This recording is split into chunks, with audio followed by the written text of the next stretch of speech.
She is Ambe और आज इनका हम एडजस्टमेंट कर रहे हैं and this is third time. तो पहले दूसरे के बारे में थोड़ा सा आप बताइए कि आप जब आए थे मेरे पास फर्स्ट टाइम वसंत कुंज में, तो आप कैसे थे, फिर पहले सेशन में कैसे कितना रिलीफ मिला, फिर बाद में तो आप जस्ट ऐसे ही आने लगे, फिर सेकंड टाइम आप ऐसे आए और थर्ड टाइम भी आज आप आए हैं, जस्ट थोड़ा सा पेन हो रहा है but everything is all right. आप खुद बताओ, ठीक है ना, और बहुत ज़्यादा तकलीफ नहीं है, just for precaution you are going to take a session, right?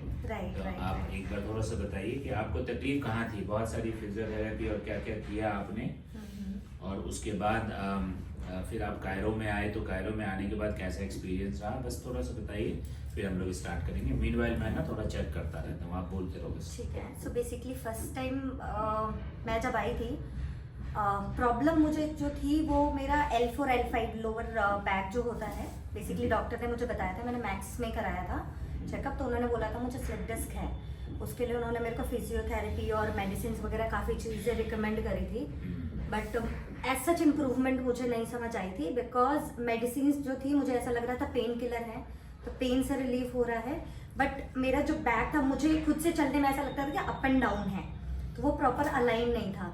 मैंने फिजियोथेरेपी 2 महीने कराई थी रेगुलर, बट एज सच कोई इम्प्रूवमेंट नहीं था।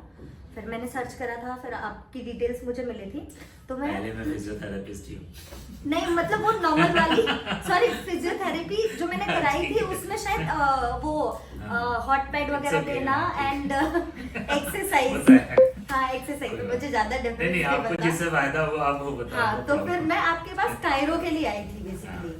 तो जब मैं फर्स्ट टाइम आपके पास आई थी, तो मैं जब चल रही थी तो मुझे चलने में अपने पता चल रहा था कि मुझे ऐसा लग रहा था एक पैर छोटे और एक पैर बड़े हो गए हैं।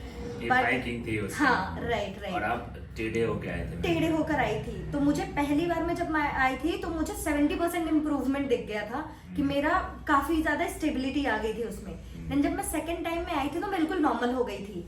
पहले मुझे चलने में प्रॉब्लम होती थी, लोअर बैक में पेन होता था, उसके कारण मेरे पूरे अपर बैक में पेन रहता था और उठने बैठने में बहुत प्रॉब्लम होती थी। 2 सिटिंग के बाद मैं बिल्कुल नॉर्मल हो गई।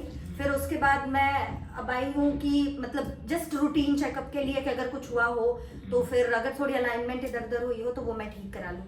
तो मैं कायरो के लिए आई थी आपके पास। नहीं, मैं कायरो